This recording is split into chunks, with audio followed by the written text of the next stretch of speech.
أعوذ بالله من الشيطان الرجيم بسم الله الرحمن الرحيم الحمد لله نستعينه ونستغفره ونعوذ بالله من شرور أنفسنا ومن سيئات أعمالنا من يهده الله فلا مضل له ومن يضلل فلا هادي له أشهد أن لا إله إلا الله وحده لا شريك له وأشهد أن محمدا আবদুহু ওয়া রাসূলুহু।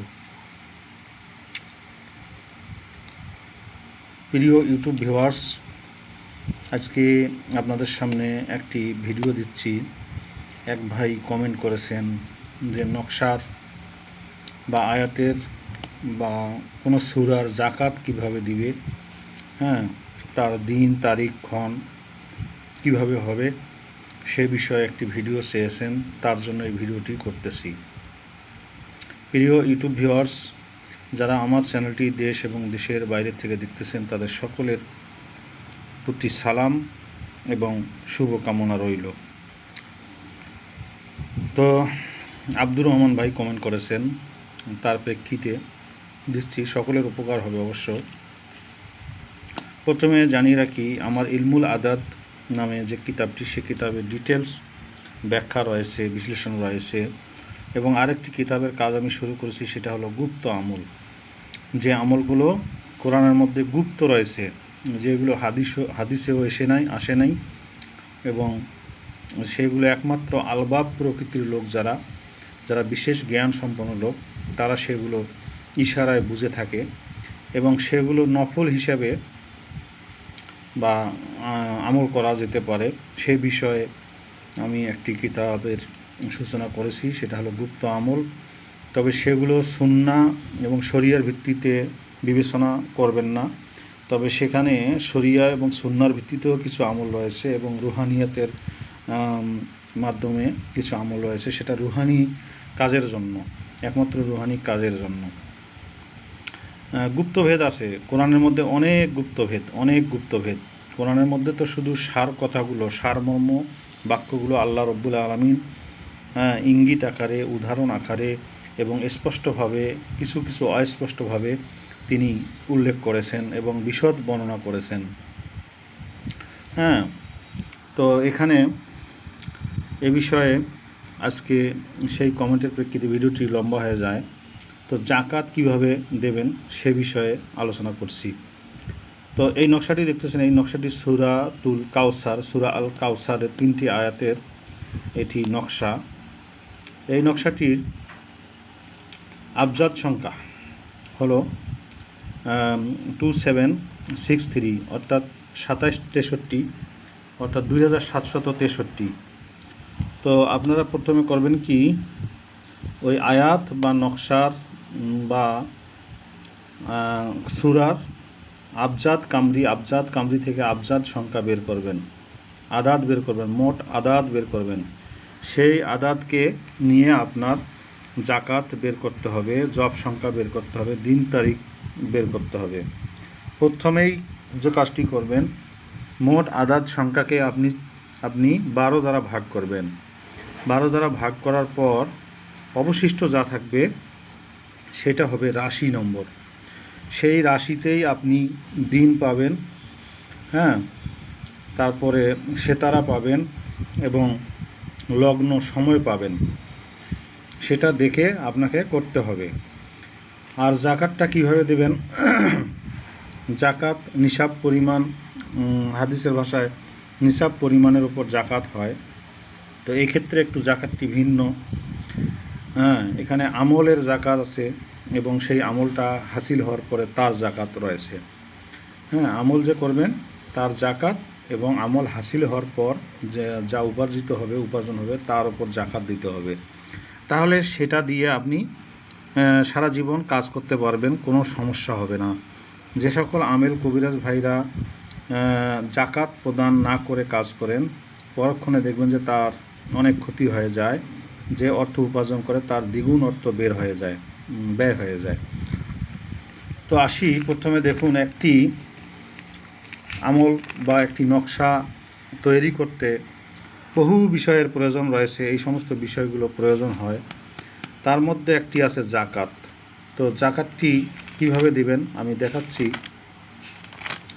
দেখুন এখানে সূরা আল কাউসারের আবজাদ সংখ্যা হলো 2763।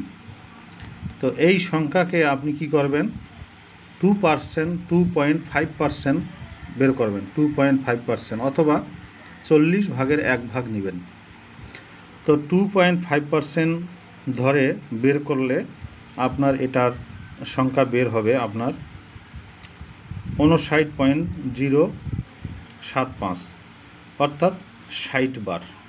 এটাকে আপনাকে জব করতে হবে কি 60 বার করে, প্রতিদিন 60 বার করে। কতদিন জব করবেন? 40 দিন জব করবেন, 40 দিন। কারণ 40 দিনটাই হলো ইলম অর্জনের একটা সময়কাল। নবী মুহাম্মদ সাল্লাল্লাহু আলাইহি সাল্লাম, প্রিয় হজরত মুস্তফা মুহাম্মদ সাল্লাল্লাহু আলাইহি সাল্লাম, তিনি 40 দিন পর্যন্ত হীরা গুহায় ধ্যান করেছিলেন। তো সেক্ষেত্রে সেদিকে আমি না যাই। তো সেই সূত্র অবলম্বন করে 40 দিন পর্যন্ত আপনাকে এটাকে জব করতে হবে। সেটা কোন দিন করবেন? সেটা রাশি বের করবেন। দেখুন এখানে রাশি বের করা হয়েছে। এই যে রাশি বের করা হয়েছে দেখুন, 3 নং রাশি অর্থাৎ মিথুন রাশি।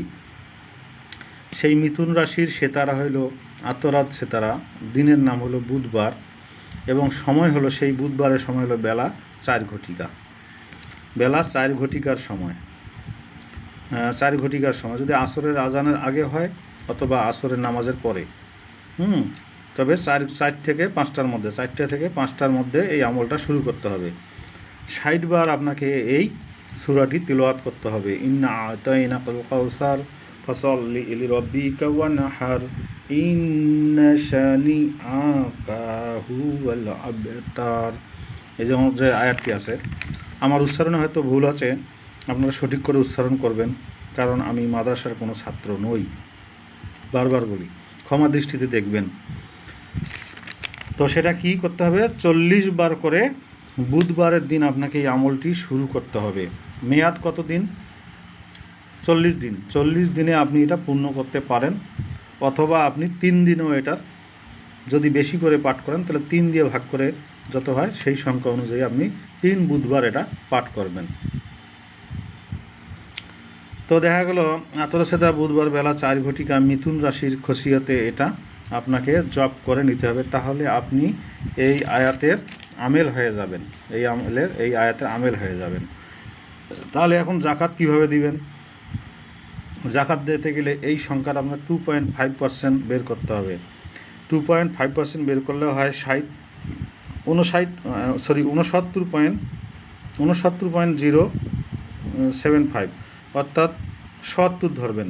70 বার করে পাঠ করতে হবে আপনাকে, এটা 70 বার করে, আমার বলতে ভুলে গেছে যে 70 বার করে পাঠ করতে হবে।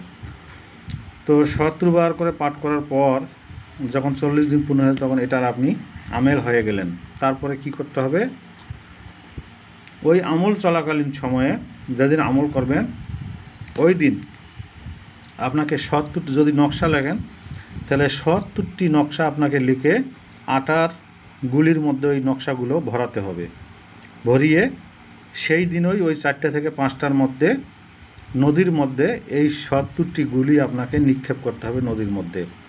এভাবে আপনাকে 40 দিন করতে হবে। যদি আপনি এটা করতে পারেন তাহলে সূরাতুল কাউসারের আপনি আমেল হয়ে যাবেন। এখন এই সূরাতুল কাউসার আপনি কোন কাজে ব্যয় করবেন, কোন কাজে লাগাবেন, সে কাজটি করার জন্য আপনার যে সেতারা রয়েছে সেটা তো আপনি পেলেন, সেটাকে আপনাকে চাল বের করতে হবে। যদি আপনি চাল বের করেন, চাল বের করে সেটার আপনি পাবেন, ধরেন যে আবি চাল পাবেন, আবি চাল। এখন আবি চালের দিক হলো উত্তর দিক, আর উত্তর দিক সাধারণত বশীকরণ কাজের জন্য ব্যবহার করা হয়। হিন্দু শাস্ত্রীয় ভাইরা যারা, তারা জানেন যে বশীকরণের দেবতার নাম হলো বাণী দেবতা।